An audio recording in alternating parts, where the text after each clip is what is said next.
Assalamualaikum to Madam Sahidah. We are from class AP246 2D. For this assignment, we choose the topic about the slope stabilizations and sustainable urban drainage system. So first, I want to introduce myself and my team members. So my name is Nur Fatihah binti Muhammad Rafi'i, and my second team is Nur Farah Aina binti Azhar, and last is Nur Elia Najwa binti Mohta. Okay, at this part, I want to introduce about this project. So the name of this project is Projek Penyelenggaraan Cerun di Jalan Persekutuan dan Jalan Negeri Semenanjung Malaysia. So the location of this project is located at Jalan Bangi Lama 435000 Semenyih, Selangor. And the company who in charge of the project is Bumi Line Technology. So let me explain about the objective for this project. The objective of this project is we want to stabilize the slope to overcome this problem. So as we know, this problem caused by a neighboring developer that mishandling their excavation work in a designated area, so that it creates landslide in the terrain around the area. And this landslide happened 12 December last year, which is even the slope has closed by the canvas, the landslide still happened because of the heavy rain. Next, we go to the progress of this project. The progress of slope stabilization construction are shown below. They are currently in their excavation phase, which is phase 2 for section 39.8 and also 39.9. However, they did not touch any of the area for section 40 yet. Their estimated finished project are in about 5 months from now. Next, design of project. So, this is a full plan for projek penyelenggaraan cerun di Jalan Persekutuan dan Jalan Negeri Semenanjung Malaysia Reka and Bina. This plan, they propose to do propose hydro mulching, propose resurface road premix, propose construct the drain, propose cascade drain, propose sump, propose beam drain, and propose interceptor drain. So if you can see, they have 3 plans, which is cascade drain with handrail on one side, cross section of RC cascade drain, and cross section for drain. Cross section of RC cascade drain, they have concrete grade 25, 1 layer of PRC, and 100 mm thick compacted crusher run. For cross section of drain, they have 75 mm thick concrete grade 25, 500 mm thick grade 25 link concrete, and 1 layer of PRC. Next is technique of slope and type of return use. Technique of slope for the project is reprofile and hydromulching. Reprofile for stabilize the land, and hydromulching to support core retaining wall. Type of retaining use is gravity retaining wall. For the process of slope stabilization, we already know that they use reprofile and hydromulching. So now I'm just going to explain the overall process for both of the methods plus drainage system combined too. The first step is assessment and planning.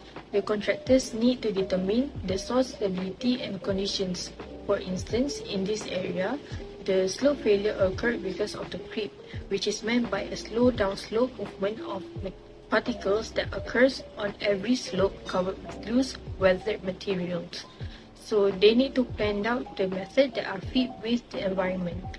Other than that, at this time, contractors would mark the locations for drains, weak holes, or other drainage features on the slope.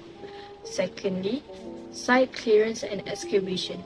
Removing excess materials, typically from upper portion of the slope, it is to ensure proper slope and dimensions for the trenches to fit the selected drainage features. On the site, we have been told that they needed to clear all of the trees and bushes since the area is previously a forest but cannot use them as protective agent since the soil is too loose. Thirdly, slope grading aims to shaping and contouring of the ground surface to create a desired slope angle or gradient. It is involved manipulating the existing terrain to achieve the desired slope profile for drainage stability or aesthetic purposes. Slope grading can involve cutting or filling soil, distributing material, or reshaping the land to create the desired slope. By shaping the slope with an appropriate angle, slope grading helps distribute the forces acting on the slope, reducing the potential for slope failure and landslides. Fourth, drainage installation. Following slope stabilization, the drainage system is installed.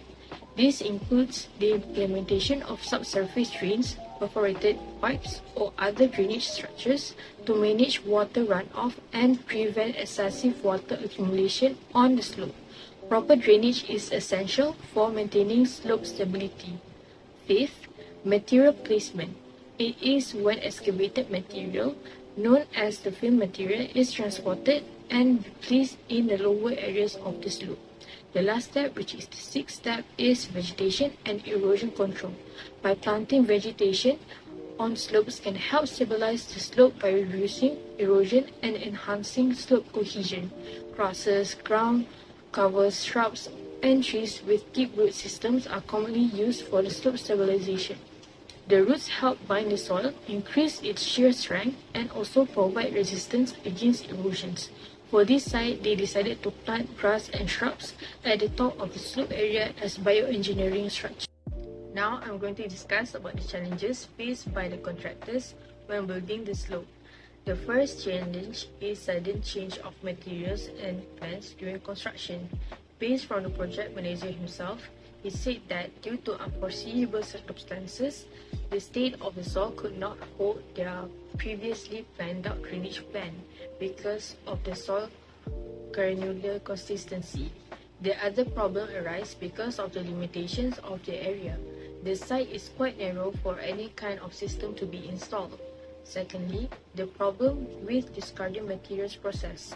Due to the state of the soil that cannot be used because of how bad condition it is, the contractor decided to toss a big amount of soil. However, they cannot just discard them whenever or even however they like. They need to find an area that accepts their discarded materials and also transport it in a proper measure. Third, small area of construction site. The site is undeniably narrow and also steep for us to get through. The project manager agreed that it is hard to bring out machineries like trucks and also excavator to transfer the materials. Fourth, setbacks on the timeline of the project. The slope project should actually be finished in another 3 months. However, they right now in their second month and still in their excavating phase, which is phase 2. This is caused by the changes of plan that I previously talked about and also intervention from other organizations, which would lead us to the fifth challenges, which is constrained relationship between laboring, no matter it is about the locals, drivers that crossing the routes, or even the neighboring site developer. One of the reasons on why they need to prolong their time to make the slope is because of the contention of both Jabatan Kerja Raya and neighboring developer that block the use of their land. They need to discuss about the division of land beforehand. To conclude, understanding the principles, techniques, and materials used in slope stabilization enables construction professionals to effectively manage and mitigate potential risks associated with slopes. It consists of safety, infrastructure protection, environmental preservation, risk mitigation, cost savings, regulatory compliance, aesthetics, and land use. Overall, slope stabilization is important for safeguarding life, protecting infrastructure, preserving the environment, mitigating risks, ensuring long-term cost savings, complying with regulations, and enhancing the overall usability and aesthetics of the land. It is crucial aspects of construction projects involving slopes and should be given due to consideration and achieve safe and sustainable outcome. That's all from our group. Thank you.